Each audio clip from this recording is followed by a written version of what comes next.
Est-ce que c'est vrai que les femmes parlent beaucoup plus que les hommes, qu'elles sont beaucoup plus bavardes?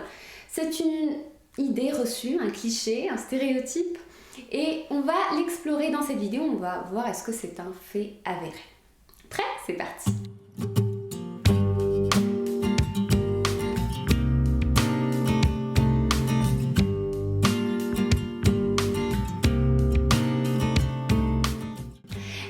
Je suis Kenza Pache de kenzapache.com, psychologue spécialisée dans les relations interpersonnelles, l'amour et l'hypersensibilité, et je te souhaite la bienvenue sur ma chaîne YouTube. Tu es ici au bon endroit si tu veux apprendre à mieux te connaître et à t'épanouir dans ta vie et dans tes relations en tant que personne intuitive et hypersensible.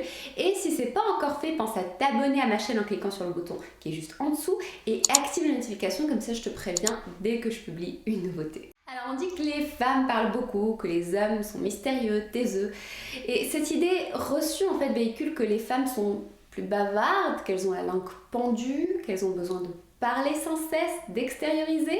Et de l'autre côté, on dit que les hommes, ils sont désignés comme étant beaucoup plus mystérieux, beaucoup plus enclins à se renfermer dans leur caverne. Ils racontent beaucoup moins de détails, beaucoup moins de choses qui se passent dans leur journée. Et ça, c'est un stéréotype très tenace qui influence notre vie amoureuse. Par exemple, on visualise bien cette image de la femme qui essaie de faire la conversation à son homme, mais de lui tirer les verres du nez en lui posant 1000 questions. L'homme silencieux est plongé dans son journal et fait mine de ne rien remarquer.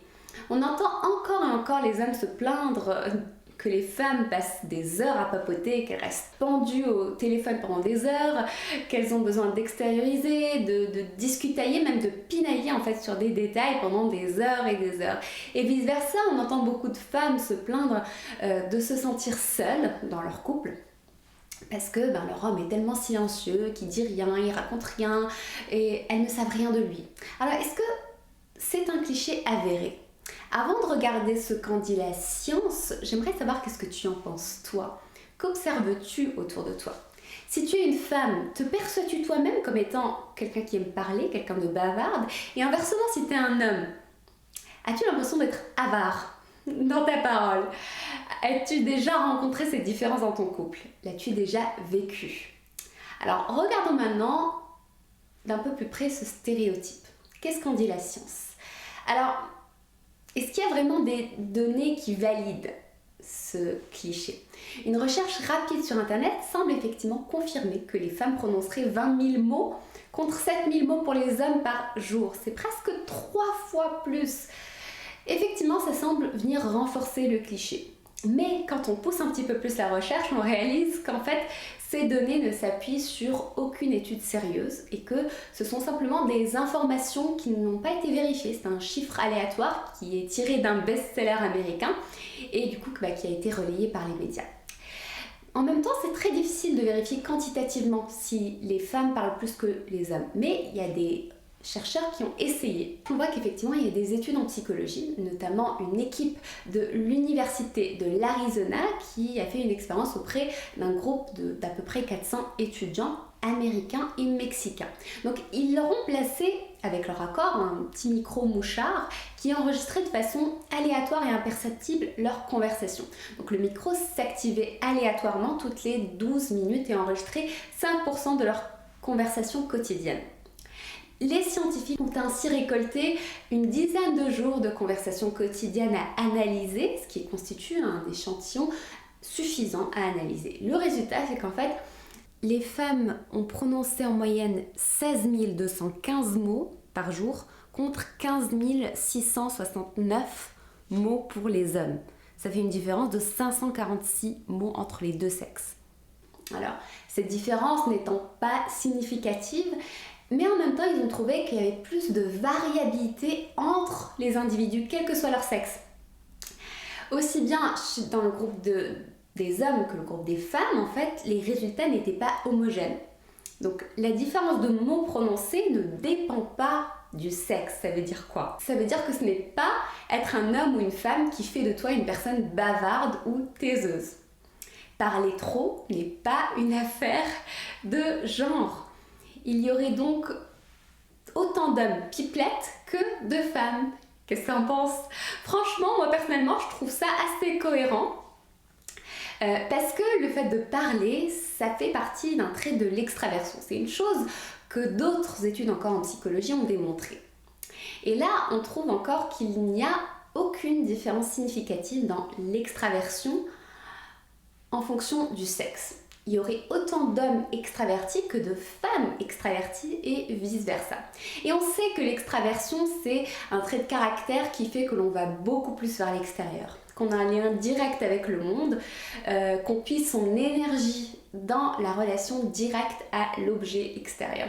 Donc les personnes extraverties, par exemple, hommes ou femmes, ont besoin de s'entendre parler pour réfléchir. Elles ont besoin de réfléchir à voix haute, en parlant. Donc, vous voyez que ce cliché des femmes qui parlent trop est complètement démonté. Ça s'explique, cette différence s'explique davantage par le caractère extraverti-introverti plutôt que par une différence sexuelle. Voilà, donc après, ces études ne sont pas quantitatives, elles ne disent rien sur les sujets de prédilection, sur le champ lexical par exemple utilisé par les hommes comparé aux femmes. Et comme on va le voir dans les prochaines vidéos, il peut effectivement y avoir une différence qualitative, par exemple, sur la nature des sujets de prédilection entre les hommes et les femmes.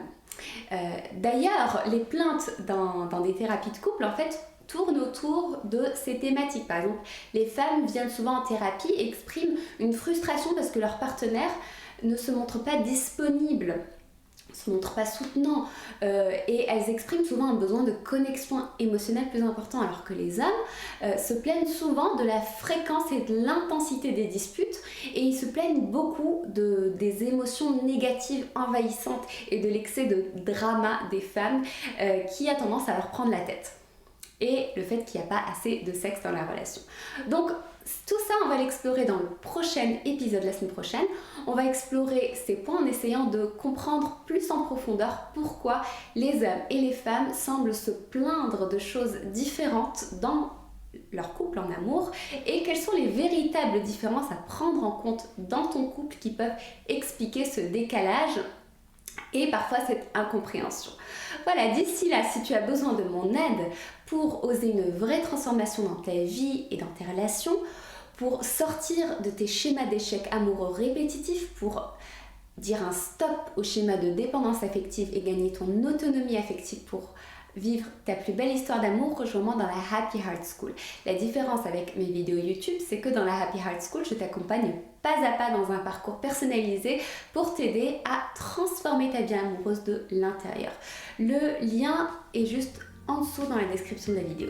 Voilà, donc rendez-vous la semaine prochaine et en attendant, souviens-toi, la vie est une succession de choix, alors choisis ce qui te met en joie.